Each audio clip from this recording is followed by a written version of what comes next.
इकाई 15 खरगोश और हाथी।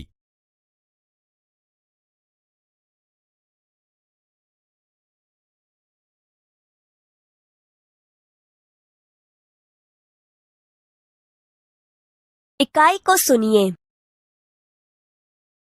खरगोश एक छोटा सा जानवर है और हाथी बहुत बड़ा। इस कहानी में खरगोश किस प्रकार अपनी समझदारी से हाथियों से अपनी रक्षा करते हैं, इसका वर्णन है। यह कहानी पंचतंत्र से ली गई है। एक जंगल में एक सरोवर था। सरोवर के किनारे गीली जमीन थी। वहां बहुत से खरगोश रहते थे। खरगोशों के बिल जमीन के अंदर थे। वे दिन भर इधर उधर कूदते रहते, नरम नरम घास खाते, रात को अपने घरों में सो जाते। वे सब बहुत प्रसन्न रहते थे। उसी जंगल में कुछ हाथी आ गए। हाथियों के झुंड में कुछ शरारती हाथी थे। वे अपनी सूंड से छोटे छोटे पेड़ तोड़ देते, पौधे कुचल देते। हाथियों के बच्चे खेल खेल में एक दूसरे से लड़ते। कभी एक छोटा हाथी नीचे होता, कभी दूसरा। हाथी पानी से बहुत प्यार करते हैं। वे सूंड में पानी भर भर कर नहाते, फिर सरोवर के किनारे मिट्टी में लौटते। नरम जमीन उनके भार से दब जाती। साथ ही कई खरगोश परिवार भी दब जाते। इससे खरगोश बहुत दुखी थे। खरगोशों के सरदार ने एक उपाय सोचा। कुछ चुने हुए खरगोशों के साथ वह हाथियों के सरदार के पास गया। कुछ दूरी पर बैठ खरगोशों के सरदार ने अपने अगले पांव उठाए। उसने उन्हें हाथ जोड़ नमस्कार किया।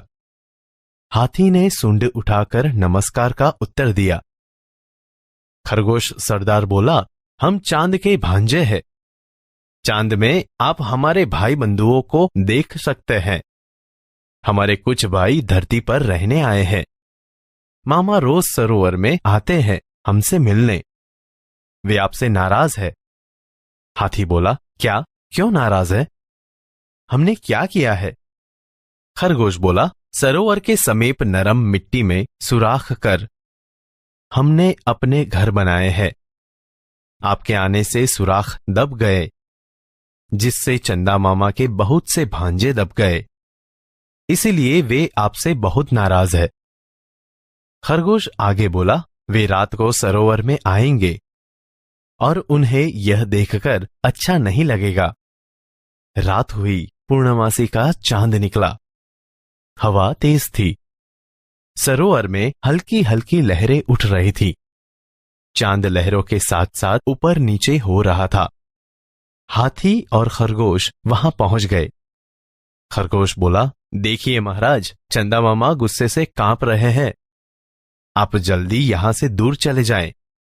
लगता है मामा नाराज हो रहे हैं। हाथियों के सरदार ने अपने झुंड की तरफ देखा। सभी डर गए थे। सरदार ने अपनी सूंड ऊपर उठाई। सभी हाथियों ने ऐसा ही किया।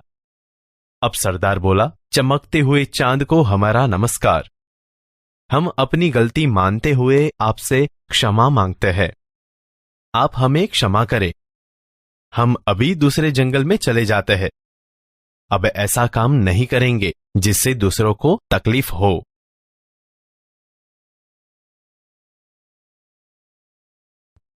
एक जंगल में एक सरोवर था। सरोवर के किनारे गीली जमीन थी। वहां बहुत से खरगोश रहते थे। खरगोशों के बिल जमीन के अंदर थे।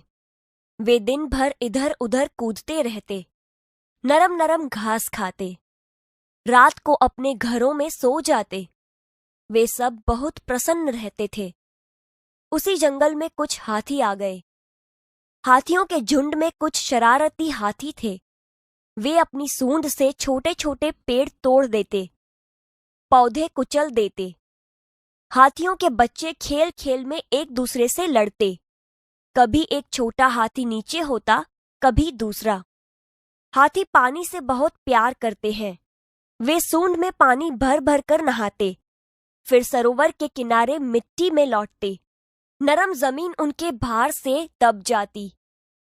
साथ ही कई खरगोश परिवार भी दब जाते। इससे खरगोश बहुत दुखी थे। खरगोशों के सरदार ने एक उपाय सोचा। कुछ चुने हुए खरगोशों के साथ वह हाथियों के सरदार के पास गया।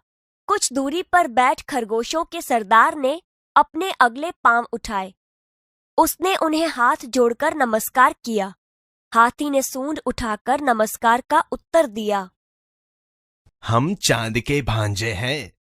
चांद में आप हमारे भाई बंधुओं को देख सकते हैं। हमारे कुछ भाई धरती पर रहने आए हैं। मामा रोज सरोवर में आते हैं हमसे मिलने। वे आपसे नाराज है। क्या? क्यों नाराज है? हमने क्या किया है? सरोवर के समीप नरम मिट्टी में सुराख कर हमने अपने घर बनाए हैं। आपके आने से सुराख दब गए, जिससे चंदा मामा के बहुत से भांजे दब गए। इसीलिए वे आपसे बहुत नाराज हैं। वे रात को सरोवर में आएंगे और उन्हें यह देखकर अच्छा नहीं लगेगा। रात हुई। पूर्णमासी का चांद निकला। हवा तेज थी। सरोवर में हल्की हल्की लहरें उठ रही थीं। चांद लहरों के साथ साथ ऊपर नीचे हो रहा था। हाथी और खरगोश वहां पहुंच गए। देखिए महाराज, चंदा मामा गुस्से से कांप रहे हैं। आप जल्दी यहां से दूर चले जाएं। लगता है मामा नाराज हो रहे हैं। हाथियों के सरदार ने अपने झुंड की तरफ देखा। सभी डर गए थे। सरदार ने अपनी सूंड ऊपर उठाई। सभी हाथियों ने ऐसा ही किया। चमकते हुए चांद को हमारा नमस्कार। हम अपनी गलती मानते हुए आपसे क्षमा मांगते हैं।